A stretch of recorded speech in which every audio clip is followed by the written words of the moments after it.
नमस्कार, एम्स के YouTube channel में आप सबका स्वागत है। आज हमारे साथ एक बहुत खास मेहमान जुड़े हैं जो कि हैं doctor Vishakha Gupta. Doctor Vishakha Gupta assistant professor हैं एम्स जम्मू के गायनेकोलॉजी एंड ऑब्स्टेट्रिक डिपार्टमेंट में और इन्होंने स्पेशलाइजेशन की है maternal and fetal medicine Fernandez hospital Hyderabad से। तो आइए इनसे मैटरनल एंड फीटल मेडिसिन के बारे में चर्चा करते हैं। डॉक्टर विशाखा, आपका बहुत बहुत स्वागत है हमारे स्टूडियो में। डॉक्टर विशाखा, आपने स्पेशलाइजेशन की है maternal and fetal medicine Fernandez hospital Hyderabad से। तो हम ये जानना चाहते हैं कि बेसिकली ये मैटरनल एंड फीटल मेडिसिन है क्या है? Basically maternal and fetal medicine obstetrics and gynaecology की एक स्पेशल ब्रांच है जिसमें प्रेगनेंसी से पहले, प्रेगनेंसी के दौरान और प्रेगनेंसी के तुरंत बाद आने वाली माँ व बच्चे में कठिनाइयों और उनके समाधान पर प्रकाश डालती है। जैसे कि इसके नाम में ही है मैटरनल एंड फीटल मेडिसिन, तो मैटरनल मेडिसिन उन महिलाओं से डील करती हैं जो हाई रिस्क होती हैं और फीटल मेडिसिन में पल रहे बच्चे जो होते हैं उनके स्वास्थ्य की देखभाल करती है from their first heart beat to their first breath, यानी कि पहली धड़कन से लेके पहली सांस तक। राइट, सो बहुत महत्वपूर्ण रोल प्ले करती है maternal and fetal medicine. Establishing maternal and fetal unit in AIIMS Jammu, ये किस तरह फायदेमंद होने वाला है हमारे लोगों के लिए? जी डॉक्टर श्रुति, अगर हम हाल ही के आंकड़ों की बात करें तो जम्मू क्षेत्र में जो मैटरनल मोर्टेलिटी रेट है वो काफ़ी हाई है और यहाँ अक्सर देखा गया है कि काफ़ी कम ऐसे हॉस्पिटल्स हैं जो हाई रिस्क प्रेगनेंसीज को मैनेज कर पाते हैं और काफ़ी महिलाओं को जो गर्भवती होती हैं उन्हें रेफ़र किया जाता है या तो पीजीआई चंडीगढ़ में या फिर एम्स दिल्ली में। तो ये सेंटर खुलने से हम ऐसे हाई रिस्क केसेस को एक ही छत के नीचे, एक ही डिपार्टमेंट के अंडर मैनेज कर पाएंगे। जी, ये बहुत खुशी की बात है कि हम यहीं पे उन पेशेंट्स को बिना रेफरल के मैनेज कर पाएंगे।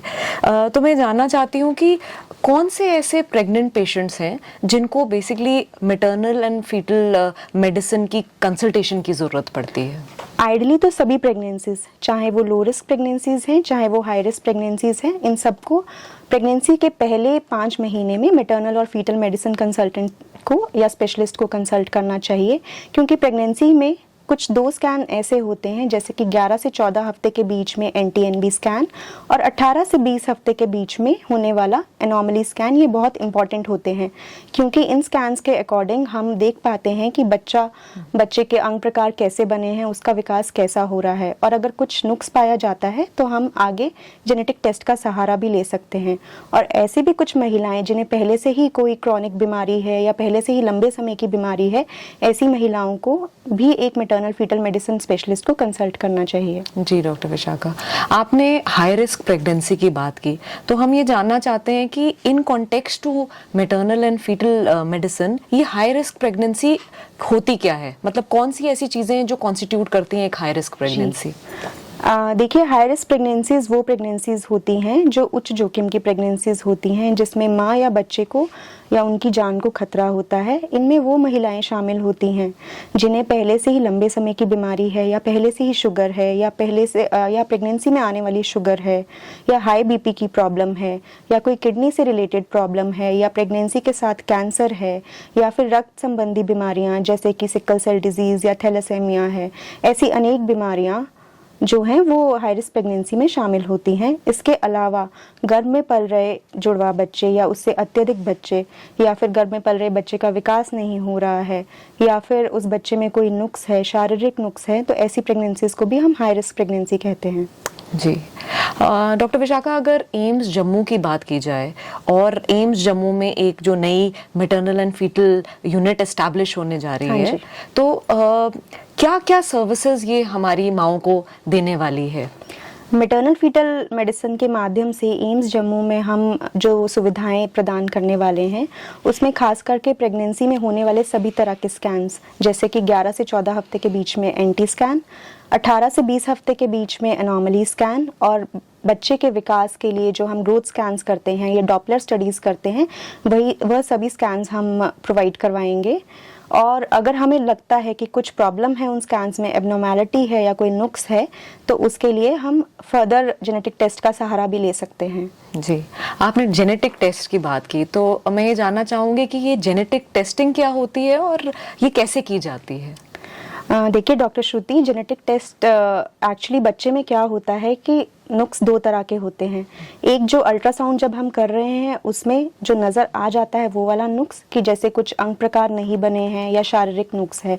एक जो हम अल्ट्रासाउंड कर रहे हैं और उसमें हमें सब कुछ नॉर्मल लगता है, लेकिन फिर भी हम उनके स्क्रीनिंग के लिए या तो डबल मार्कर टेस्ट करवाते हैं या NIPT करवाते हैं।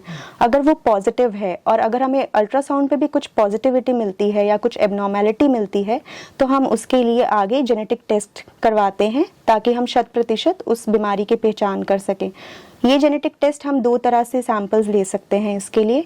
एक तो हम माँ के प्लेसेंटा से ले सकते हैं और एक हम बच्चे के आसपास जो पानी होता है जिसे हम एमनियोटिक फ्लूइड भी कहते हैं, वहाँ से भी सैंपल लेके जेनेटिक टेस्टिंग के लिए भेज सकते हैं, या हम कैरियोटाइपिंग कर सकते हैं या हम क्रोमोसोमल माइक्रोएरे भी कर सकते हैं। जी, आई थिंक बहुत महत्वपूर्ण जानकारी आपने दी है।